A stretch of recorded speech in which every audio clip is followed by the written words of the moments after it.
Layout ಮಾಫಿಯಾದಿಂದ ಬಡವರಿಗೆ ಸಂಕಷ್ಟ.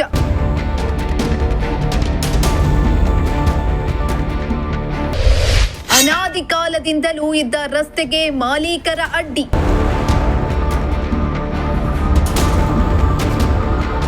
ಇತ್ತೀಚಿನ ದಿನಗಳಲ್ಲಿ ಗಡಿ ತಾಲೂಕು ಪಾವಗಡದಲ್ಲಿ ಲೇಔಟ್ ಮಾಫಿಯಾ ಅನ್ನೋದು ಎಗ್ಗಿಲ್ಲದೆ ನಡೆಯುತ್ತಿದ್ದು, ಲೇಔಟ್ ಮಾಫಿಯಾದಿಂದ ಬಡವರು, ರೈತರು ಸಂಕಷ್ಟ ಪಡುವಂತಾಗಿದೆ.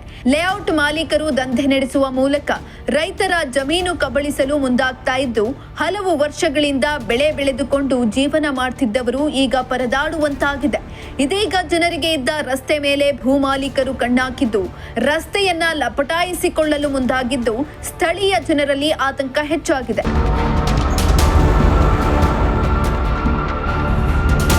ಪಾವಗಡ ಪಟ್ಟಣದ ಬೆಸ್ಕಾಂ ಕಚೇರಿ ಹಿಂಭಾಗದಲ್ಲಿ ಸರ್ವೆ ನಂಬರ್ 366/2 ಹಾಗೂ 367/3 ಜಮೀನಿನ ಮಧ್ಯದಲ್ಲಿ ರಸ್ತೆ ಇದ್ದು, ಈ ರಸ್ತೆ ಸುಮಾರು 300 ಎಕರೆ ಜಮೀನಿಗೆ ಹಾಗೂ ಸುಂಕಾರಲಕುಂಟೆ ರಸ್ತೆಗೆ ತಲುಪಲು ಈ ರಸ್ತೆಯನ್ನೇ ಬಳಕೆ ಮಾಡಿಕೊಳ್ಳಲಾಗ್ತಿದೆ. ಅಲ್ಲದೆ ಈ ಜಮೀನಿನಲ್ಲಿ ಅನಾದಿ ಕಾಲದಿಂದಲೂ ಪೂರ್ವಜರು ಹೆಂಚಿನ ಮನೆಗಳನ್ನ ಕಟ್ಟಿಕೊಂಡು ಜೀವನ ಮಾಡ್ತಾ ಇದ್ದು, ಸಾಕಷ್ಟು ಮನೆಗಳು ಹಾಗೂ ಬಾವಿಗಳು ಇವೆ. ಆದ್ರೆ ಈಗ ಅಶ್ವತ್ಥಪ್ಪ ಎಂಬಾತ ರಾತ್ರಿ ವೇಳೆ ಸರ್ವೆಗೆ ಬಂದು ರಸ್ತೆ, ಬಾವಿ, ಮನೆಗಳನ್ನ ತೆರವು ಮಾಡುವಂತೆ ದಬ್ಬಾಳಿಕೆ ನಡೆಸಿದ್ದಾರೆ ಎಂದು ಸ್ಥಳೀಯ ನಿವಾಸಿಗಳು ಆರೋಪ ಮಾಡ್ತಿದ್ದಾರೆ. ಅವರು ಲೇಔಟ್ ಮಾಡಿಕೊಳ್ಳಲಿ, ಆದ್ರೆ ಸರಿಯಾಗಿ ಸರ್ವೆ ಮಾಡಿ ಅವರ ಜಮೀನುಗಳಲ್ಲಿ ಲೇಔಟ್ ಮಾಡಿಕೊಳ್ಳಲಿ, ಬದಲಾಗಿ ನಮ್ಮ ಜಮೀನಿನ ಮೇಲೆ ಯಾಕೆ ಕಣ್ಣು ಹಾಕ್ತಿದ್ದಾರೆ ಎಂದು ಸ್ಥಳೀಯರು ಆಕ್ರೋಶ ಹೊರಹಾಕಿದ್ರು. ಸರ್, ನಮ್ಮ ಹೆಸರು ಮುರಳಿ ಅಂತ.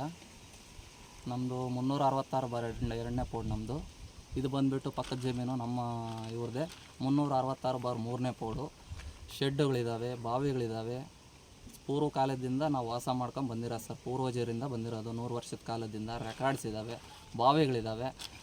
ಇವರು ಏಕಾಏಕಿ ಲೇಔಟು ಈ ಕಡೆ ಅದ್ಬಸ್ ಮಾಡ್ಕೊಳ್ತಿದ್ರೆ ಅವ್ರು ಲೇಔಟು ಫಸ್ಟ್ ಅದ್ಬಸ್ ಮಾಡ್ಕೊಂಡು ಅವ್ರು ಲೇಔಟ್ ಮಾಡಬೇಕು. ಏನೂ ಮಾಡದೆ ನಮ್ಮ ಕೋಡ್ ಆಗಿದ್ದಾವೆ, ಸರ್ವೆ ಆಗಿದೆ, ಅದ್ಬಸ್ ಆಗಿದೆ.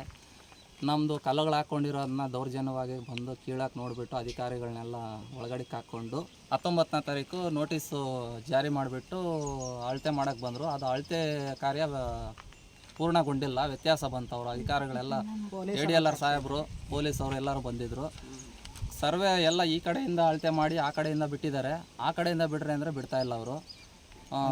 ದೌರ್ಜನ್ಯವಾಗಿ ರೈತ ಸಂಘದವ್ರು ಯಾರೋ ನರಸಿಂಹಾರೆಡ್ಡಿ ಅಂತ ಅವ್ರು ಬಂದುಬಿಟ್ಟು ನಾವು ಕಲ್ಲು ಹಾಕ್ಸ್ತೀವಿ ಅಂತ ಏನಾದರೂ ರಿಕ್ವೆಸ್ಟ್ ಮಾಡ್ಕೊಂಡ್ರು. ನಾವು ಹಾಕ್ಸ್ಲಿಲ್ಲ. ನಮ್ಮ ಸರ್ವೆ ಬರೋವರೆಗೂ ನಾವು ಕಟ್ಟಿದ್ವಿ, ಚಲನ್ ಕಟ್ಟಿದ್ವಿ, ಅದನ್ನು ತೋರಿಸಿದ್ವಿ. ಅಲ್ಲಿಗೂ ಸುಮ್ಮನೆ ಆದರು.